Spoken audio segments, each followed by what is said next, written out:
Bonjour à tous et bienvenue autour de votre grande table. Dans la seconde partie de l'émission, dans la grande table des idées aujourd'hui, l'État est-il un malade imaginaire de la dette? Nous en parlerons avec notre invitée, la conseillère économique Anne-Laure Kiechel. Elle conseille beaucoup d'États un peu partout sur les 5 continents et elle a beaucoup de travail, elle a du pain sur la planche en ce moment à l'heure où les dettes souveraines se creusent. Nous reviendrons avec elle donc sur cette question de la dette essentielle aujourd'hui. Mais d'abord, les musées sont fermés mais les galeries d'art restent ouvertes aux acheteurs, aux artistes, mais aussi au public. On pousse aujourd'hui la porte de la galerie Chantal Crousel et on parcourt à travers elle 40 ans d'histoire de l'art contemporain, en feuilletant aussi le beau livre qui paraît, intitulé « Jure-moi de jouer ». Sa fondatrice, Chantal Crousel, est notre invitée. Puis on vous parlera de cette vingtaine de clichés inédits de Frida Kahlo par Lucienne Bloch, exposée à la Galerie de l'Instant à Paris. Bienvenue autour de la grande table. La grande table. Olivia Gesbert. D'où venons-nous? Qui sommes-nous? Où allons-nous? Fil conducteur de ce livre « Jure-moi de jouer » qui rassemble 40 ans d'exposition et de complicité avec des artistes du monde entier comme Cindy Sherman, Richard Prince, Mona Hatoum ou encore Wang Bing. Bonjour Chantal Crousel. Bonjour Olivia. Vous êtes la fondatrice de la galerie Chantal Crousel qui porte donc votre nom et vous vous racontez aussi à travers cette grande anthologie qui paraît et qui retrace une vie de galerie, une vie de galeriste. 40 ans, c'est le bel âge de la vie, aussi pour une galerie. C'est absolument le bel âge et ce bel âge coïncide avec un épisode où beaucoup de acquis ou pseudo-acquis sont à repenser, à remodeler. Donc c'est doublement un bel âge. Vous aviez le sentiment de vous être parfois un peu endormi, pas vous spécialement, mais tous, sur vos acquis. Cette période, elle vient un peu remuer certaines certitudes? Pas vraiment, non, parce que on ne s'est jamais endormi sur nos acquis, parce que les acquis sont à conquérir chaque jour, vu le choix des artistes que nous défendons, qui ne sont pas des artistes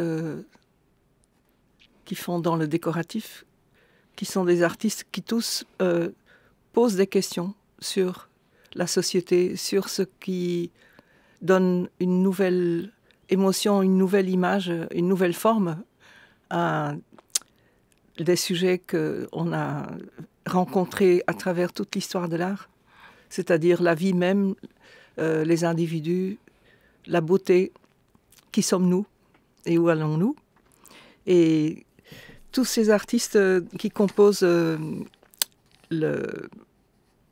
l'adrénaline, si je peux dire, de la galerie, tous posent leurs questions à leur façon, avec un regard différent selon leur pays d'origine, selon, on peut dire, différentes civilisations.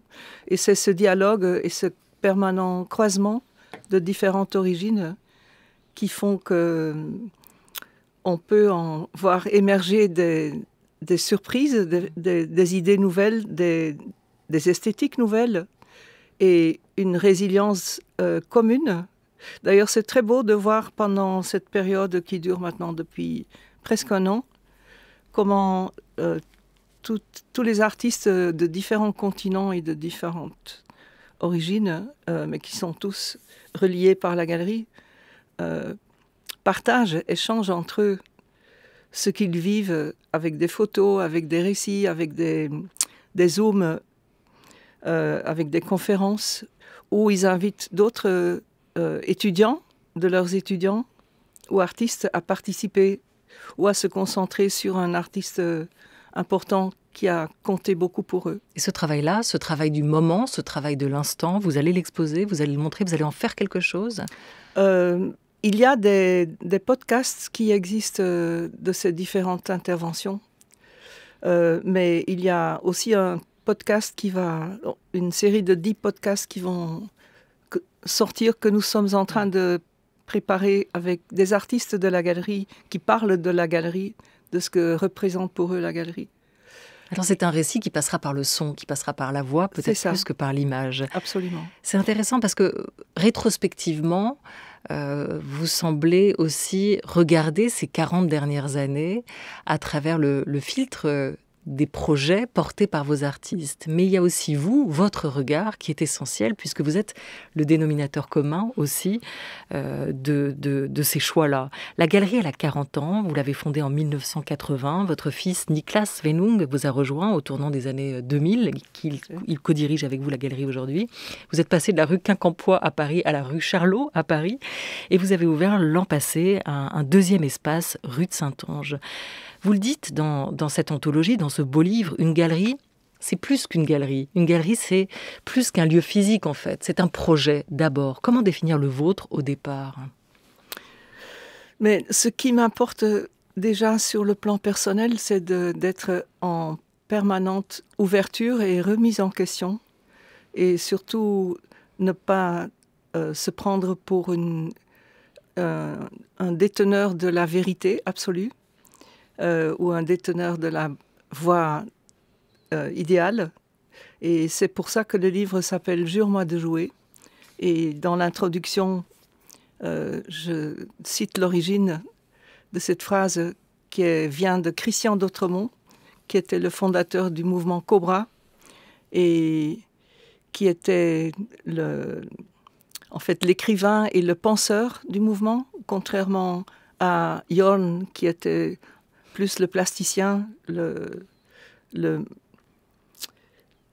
On ne va pas dire qu'il y avait la main et la tête, ce serait un tout petit peu trop rapide, parce que Christian d'Autremont traçait aussi il traçait. Ces fameux logogrammes. Absolument. Et ces logos neige aussi. Oui. Et ce Jure-moi de jouer, ce titre manifeste, il vient de lui. Et ça a été un des logos neige qu'il avait tracé au bâton dans la neige de Laponie. Vous allez d'ailleurs l'exposer, vous, Christian d'Autremont, 1 an plus tard. On va l'écouter puisque vous en parlez. Christian d'Autremont. Je pense qu'il faut regarder l'écriture à tous les points de vue, à l'envers, de biais, dans tous les sens, pour y redécouvrir les traces de la mobilité d'un être humain, de la pensée d'un être humain et du geste d'un être humain. Alors, il y a le problème de la lisibilité qui est une fixation de la signification, et cette fixation bloque. Elle va jusqu'à détruire la visibilité de la trace qu'il y a dans l'écriture. Il faut donc mettre en évidence la matérialité de tous les éléments de l'écriture dans tous ces états successifs. C'est pourquoi j'ai entrepris de tracer des logogrammes en renonçant à la lisibilité, de telle façon que les lettres, les ligatures, les points, les virgules, toute la ponctuation, les espaces, même les espaces blancs entre les traces noires, ce jeu de contraste, tout apparaît dans sa matérialité et reprend sa nature de traces directes, de traces immédiates, que la lisibilité nous dérobe. Voilà, le poète et peintre belge Christian d'Autremont, cette première rencontre avec lui semble avoir beaucoup compté pour vous, Chantal Crousel. Il était, vous le rappeliez, le fondateur du mouvement Cobra au tournant des années 50. Là, il nous expliquait comment fonctionnaient, en tout cas dans sa tête, ces célèbres logogrammes. Il est décédé peu de temps après que vous l'ayez exposé, à la fin des années 70. Il était déjà très malade. Et il avait donc tracé ces mots « Jure-moi de jouer ». En quoi sont-ils aussi devenus pour vous une sorte de slogan manifeste? Est-ce que vous diriez que vous jouez au quotidien? Vous tentez de trouver du plaisir et un esprit ludique dans tout ce que vous faites? Absolument. Et c'est d'autant plus un plaisir quand les réponses à cette provocation, on peut dire, sont formulées de façon très différente. On peut les retrouver aussi bien dans les images ou dans les formes plasticienne, mais aussi dans la musique, aussi dans le cinéma, aussi dans les voyages, aussi dans... Oui, des formes ou des contextes qui n'ont pas pour nom ou comme définition l'art, mais qui font vraiment partie de l'art parce qu'ils inspirent l'art. Et sans ces mouvements-là, et sans ces moments-là, l'art ne pourrait pas avancer. Et je ne vais pas reciter cette fameuse phrase de Robert Filliou, mais j'y pense tous les jours. L'art, c'est ce qui rend la vie plus intéressante que l'art, ce qui n'est pas rien, parce que ça oblige, l'art amène à regarder la réalité dans laquelle nous vivons d'une autre manière, avec plus de distance, plus on peut dire, d'espace ludique, ou plus de réflexion sur des choses qu'on peut apporter pour améliorer notre vie sociale, notre bien-être, aussi bien physique que spirituel. Et quand je pense à cet épisode du Covid que nous vivons mondialement, je crois que cette notion de recul nous permet de faire marche arrière, réfléchir à comment on s'est comporté, à quel rythme on a vécu, qu'est-ce qu'on a privilégié pour faire une sorte d'analyse de ce qui est le plus important et de ce qui est vivable et soutenable dans un proche avenir, parce que je crois que la situation est changée pour toujours. Elle ne va pas revenir en arrière. Le normal n'existe plus. Le normal tel qu'on avait appelé par commodité l'évolution de notre vie quotidienne, ça appartient au passé. C'est une bonne chose. Et c'est une très bonne chose. Quels étaient les abus, les dérives, les trop? Mais disons, les abus étaient qu'on pensait que tout était donné, for granted, tout était acquis automatiquement, qu'il n'y avait qu'à aller en avion, se déplacer en avion là où on voulait, il n'y avait qu'à sortir son nez pour aller voir des expositions dans le monde entier où on voulait, de qualité très mitigée d'ailleurs, et une conjugaison d'exploitation touristique et économique, aussi bien qu'une découverte véritable d'art ou de confirmation de formes d'art.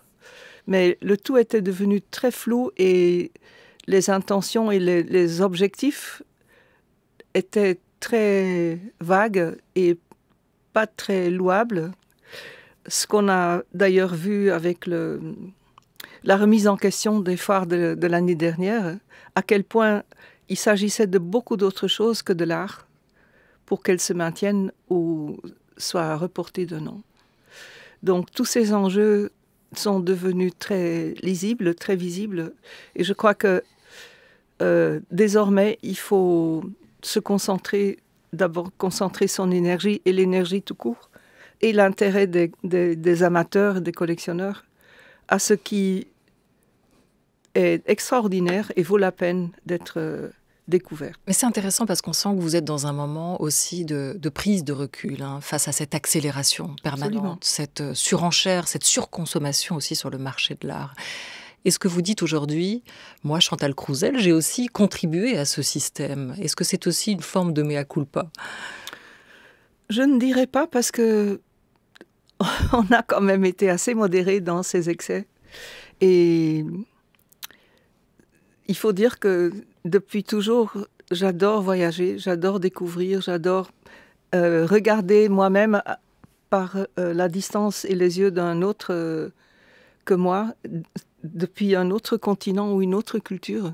Et ça m'a toujours importé de suivre l'évolution des sociétés et des artistes depuis leurs points de vue très différents, mais qui se trouvent tous réunis. D'ailleurs, pour donner un exemple rationnel, quand on voit les écoles des beaux-arts aujourd'hui, et il y en a qui existent depuis pas mal de temps, avec ce modèle, par exemple la Städelschule de Francfort, qui est une école d'art à Francfort, qui a des professeurs qui viennent du monde entier avec leur expérience et qui parlent de cette expérience en échange avec leurs étudiants qui viennent eux aussi du monde entier et qui ont comme tâche souvent des choses qui n'ont rien à voir avec la fabrication de l'art, mais qui sont plutôt du domaine session de jardinage, une session de maçonnerie, avec des gens qui ont besoin de ces services-là, de ces aides-là, pour ensuite revenir à l'art et savoir qu'est-ce que ça m'a appris, qu'est-ce que moi, avec mon art, je peux contribuer à l'échange avec d'autres personnes qui, à leur tour, peuvent se sentir élevées et penser au-dessus de leur routine quotidienne. Et je crois que l'art, enfin pour moi en tout cas, il sert à nous élever au-dessus de nos idées quotidiennes, nos routines quotidiennes,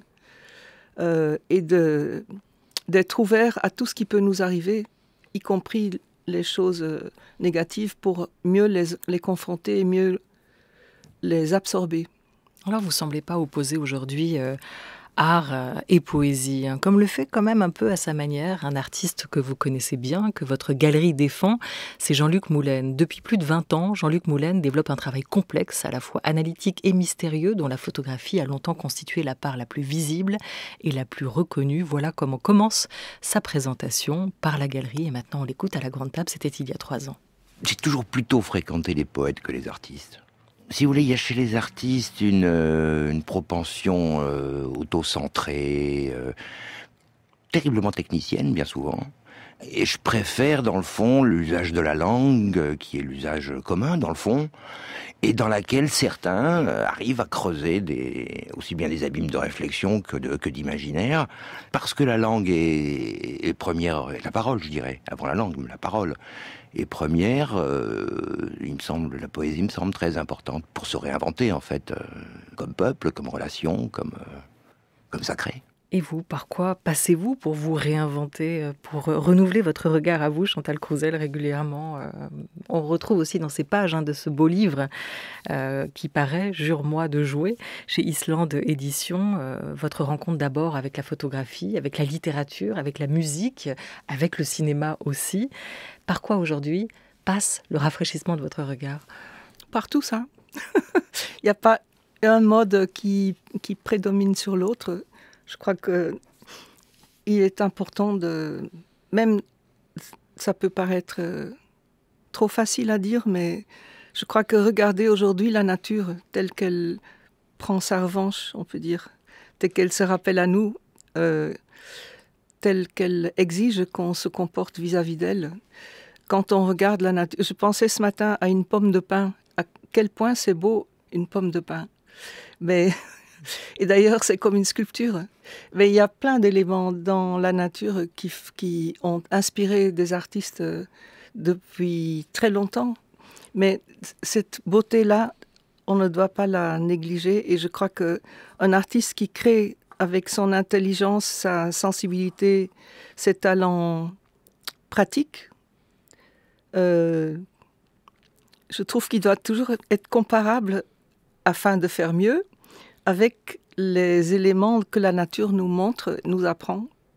Et je crois que c'est comme ça au niveau sociétal aussi, que si on s'éloigne de cette connaissance et de cette présence qu'on veut tailler à notre manière, il n'y a qu'à penser aux buis qui doivent être des boules parfaites pour entrer dans nos jardins ou être en coque taillée. Je trouve que c'est un affront énorme. Et cet affront revient vers nous maintenant. Il faut qu'on soit à la hauteur. Et je crois que les artistes, avec des propositions nouvelles et des adaptations de leur propre expression et mode de vie, peuvent nous apprendre. Je pense à une exposition qui est en cours actuellement et qui m'a vraiment soufflé, parce que c'est un jeune artiste avec lequel nous avons commencé à travailler il y a 3-4 ans, David Douard, avec son exposition au plateau, où il y a à la fois tout un univers qui est le sien, mais qui est inspiré par le quotidien que nous vivons, pas dans ce qu'il y a de plus beau, plus noble, parce qu'il y a dans le plus quotidien au niveau des rues, des quartiers, où il mélange sculpture qu'il a réalisée, mise en scène à travers différents films, mais aussi son et musique qu'il a composé lui-même. Et le tout fait un environnement sidérant quand on entre. On est absorbé par cet environnement. Et en plus, une fois par mois, durant l'exposition, il a une composition sonore qui accompagne l'exposition, que je vous recommande vivement. Allez sur le site du plateau pour l'écouter.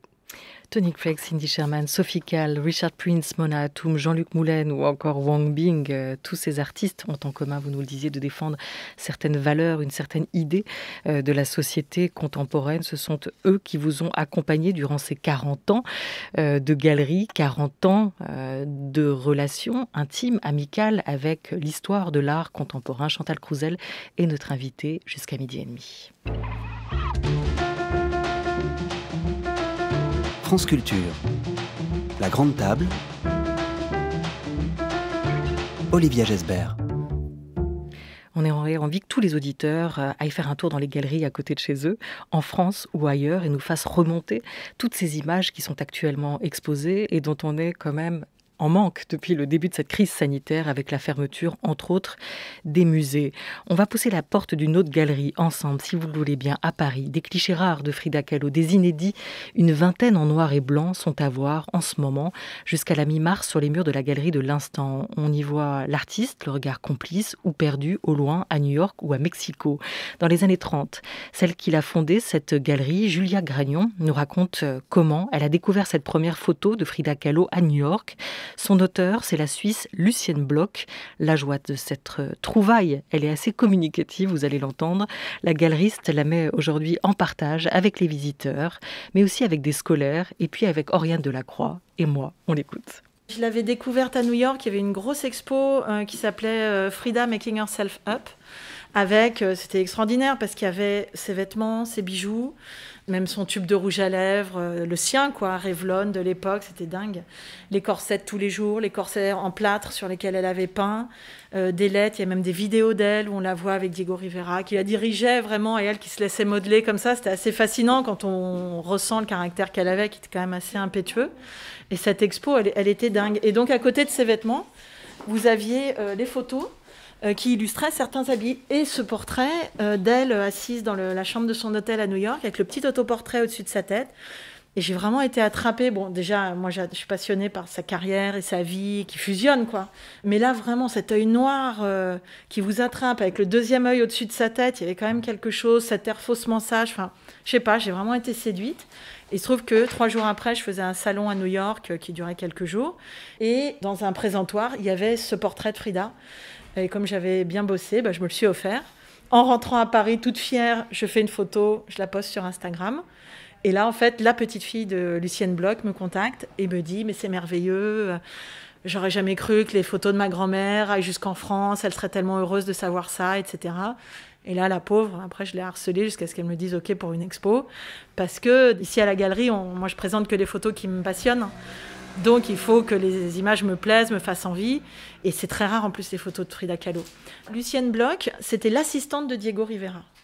Notamment sur le grand panneau qui avait été fait au Rockefeller Center, qui a été détruit par la suite. C'est grâce à elle qu'on a encore des traces de ce panneau.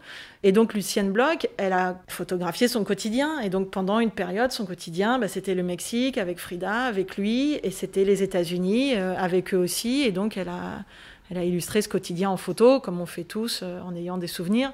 Sauf que, ça nous permet d'avoir ces témoignages de la vie de Frida qui, pour moi, sont hyper émouvants, quoi. Moi, avant de faire cette expo, j'ai eu une photo de Frida en 15 ans de galerie, alors que vraiment, j'en cherche. On l'a vendue dans la demi-heure. Présenter ces photos aujourd'hui, ça nous dit quoi de votre rôle de galeriste, en fait? Est-ce que vous avez l'impression d'être dans votre mission, vocation, de présenter des photos peu vues, peu connues jusqu'ici, et en plus dans un moment où les musées sont fermés, où seules les galeries sont ouvertes? Comment vous percevez votre rôle dans un moment comme ça? Il y a 2 facettes. C'est-à-dire que d'un côté, c'est très égoïste, parce que, comme je vous le disais plus tôt, moi, je ne présente que des photos qui me passionnent, que je vais défendre, et pour moi, c'est très facile.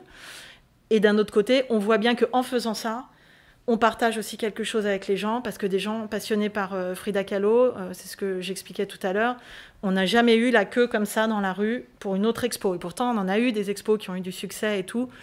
Alors, je ne sais pas si c'est la situation actuelle qui fait que les gens n'ayant pas les musées sont tellement contents de savoir que les galeries sont ouvertes. Mais vraiment, on se sent utile, on partage ça avec le public. Alors, pas que, parce que si on ne vend pas les tirages, on ne peut rien partager du tout. Donc la base, c'est de réussir à vendre des œuvres, mais on accueille les écoles, on gagne 0 en accueillant les écoles, c'est vraiment un partage avec les jeunes. Là, les 3/4 des gens qui viennent n'achètent rien, mais ils sont contents. Moi, je trouve que c'est très important, c'est pas que des histoires d'argent. On est obligé d'avoir des histoires d'argent pour tenir bon, mais on partage beaucoup d'autres choses. Voilà, et on est ressorti conquise, vous l'aurez compris. Un catalogue est édité par la Galerie de l'Instant avec une préface de Jérôme Godot et ces mots, des portraits en apparence très simples, limpides dans leur composition et frappés cependant de quelque chose de fatal, d'une forme d'étrangeté qui nous saisit en retour. Ce catalogue, vous pouvez le commander, cette galerie, vous pouvez la visiter. C'est donc la Galerie de l'Instant dans le 3e à Paris. Chantal Crousel, il me reste 1 minute pour vous poser une question. On entendait l'œil noir de Frida Kahlo, des yeux qui vous attrapent, une forme, une matière, des coups de cœur artistiques, vous en avez eu beaucoup tout au long de vos 40 ans de galerie et vous les racontez dans cet ouvrage « Jurez-moi de jouer », 700 pages, qui sont aussi un autoportrait en creux de vous. Car ce sont aussi, et on l'imagine, ses goûts, sa sensibilité, son regard qu'on expose quand on est galeriste. Vous y racontez aussi votre enfance. Vous êtes fille du houblon, on l'entendait à votre accent. Vous avez grandi dans le nord de la Belgique avec des champs à perte de vue, des ciels immenses, puis Ostende, le large, la mer. Et cette partie de paysage a aussi influé sur votre esthétique, celle que vous avez défendue par la suite. Et puis vous racontez aussi vos années au pensionnat. De là, vous dites qu'on vous a toujours dite indisciplinée, insolente, impertinente. Alors ce sera ma dernière question. Est-ce que ces défauts, vous en avez fait des qualités qui vous ont porté par la suite? Heureusement, ces défauts m'ont sauvée. Et ils vous ont poursuivi. Absolument. Et je veux continuer à être comme j'étais. Indisciplinée et insolente. Voilà. Merci beaucoup d'être passée autour de cette grande table, Chantal Crousel. Merci d'avoir été Merci à vous. Je rappelle donc que la galerie Chantal Crousel est ouverte, que l'on peut également se procurer ce beau catalogue rétrospectif de votre parcours. Il est publié aux éditions Islande. Merci à vous d'avoir été avec nous.